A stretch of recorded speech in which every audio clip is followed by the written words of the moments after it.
Bonjour, bienvenue dans cette partie du cours sur Scroll Spy en Bootstrap. Si vous vous rappelez bien, lorsque nous avons vu les menus, on avait vu qu'à un moment donné, on peut ajouter la valeur active à la classe des éléments du menu et ça met en valeur l'élément qui prend cette valeur active.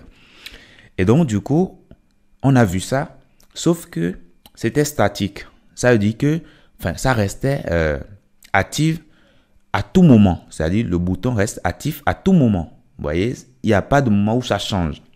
Donc, grâce au Scroll Spy, on va pouvoir rendre cela dynamique. Et selon qu'on clique sur un bouton, automatiquement, ce bouton sera mis en valeur. C'est-à-dire ce bouton aura pour la valeur de classe active. Et donc, c'est ce que les Scroll Spy nous aident à faire. Ça nous aide tout simplement à rendre dynamique le menu afin que le menu soit conforme avec le contenu de la page, de notre navigateur, de la page qu'on a ouverte au sein de notre navigateur. Alors, nous allons illustrer tout cela par un exemple. Nous allons utiliser un menu. Si vous vous rappelez bien, on a déjà appris à créer les menus. Donc, il n'y a rien de nouveau ici pour vous dans le code que nous avons devant nous. Sauf que ici, nous avons mis navbar dark. Avant, c'était light qu'on avait mis et c'était un menu qui avait un fond quand même proche de la couleur blanche, un peu gris, voilà. Mais dark, voilà, ça rend ça noir. Et puis BG dark, c'est la couleur d'arrière-plan et c'est aussi noir. Bon, c'est proche du noir.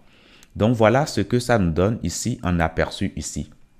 Alors, donc pour les liens, nous avons mis des ID et sur la page, nous avons créé des éléments qui ont ces ID là. Donc, nous avons une partie content au sein de la page qui contient les éléments d'ID, accueil, produit, etc. Et donc, dans accueil, nous avons déjà le titre et nous avons le contenu et nous avons chaque ligne comporte des balises H5 avec le même test, juste pour illustrer.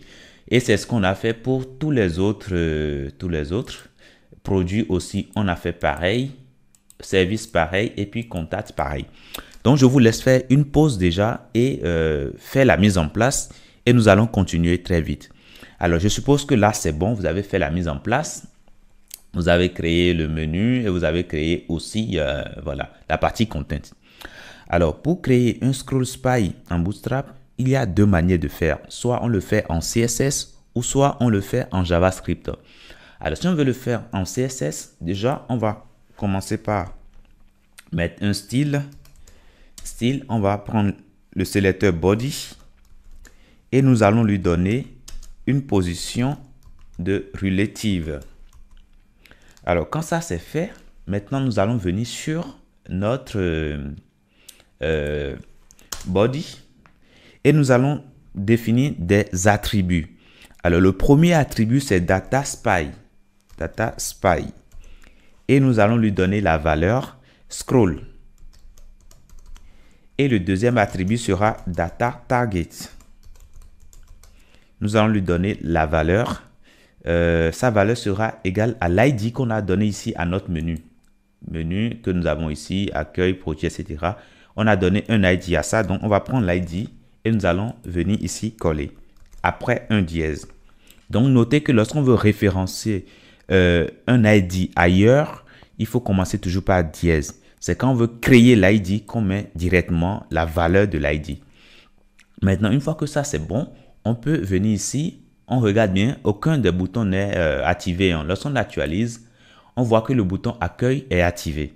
Alors, lorsqu'on va défiler au sein de notre page ici, on va venir au niveau de produit, automatiquement, vous voyez, le produit est activé. Lorsqu'on va continuer, on vient au niveau de service, automatiquement service est activé, etc. etc. Lorsqu'on vient sur produit, on a aussi produit qui est activé. Et on peut, si vous vous rappelez bien, lorsqu'on a vu les barres de navigation, on a vu pills qui permet de créer un bouton. Alors, lorsqu'on va actualiser ici, déjà, voilà, on a bien notre bouton. Et lorsqu'on va défiler, voilà, le bouton va changer de main. Voilà. Donc, voilà comment on crée les Scroll Spy en Bootstrap. Maintenant, ça, c'est la façon de le faire avec une feuille de style et des attributs hein, au sein de notre élément body. Mais on peut le faire autrement, directement à partir de notre script JavaScript. Alors donc du coup, on a déjà ajouté une feuille de style script.js dont nous irons dans la feuille ici.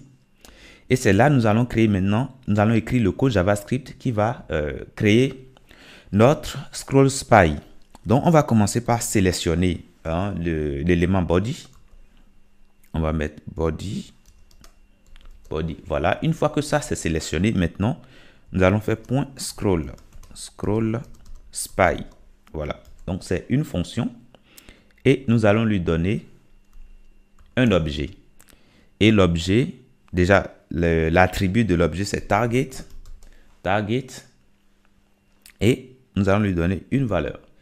Alors sa valeur sera l'ID que nous avons donné à notre menu.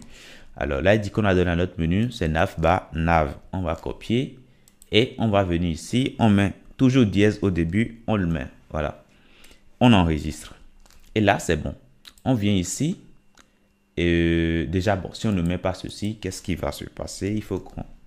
Alors voilà, on met ça en commentaire. On actualise ici. Voilà, tout est venu comme... on a tout initialisé. Maintenant, nous allons le mettre maintenant pour bien voir ce que ça va nous donner. On actualise. Et voilà, tout se passe correctement. On voit bien la partie, le menu qui est bien dynamique. Voilà. Donc voilà comment créer un menu dynamique avec les scroll spy.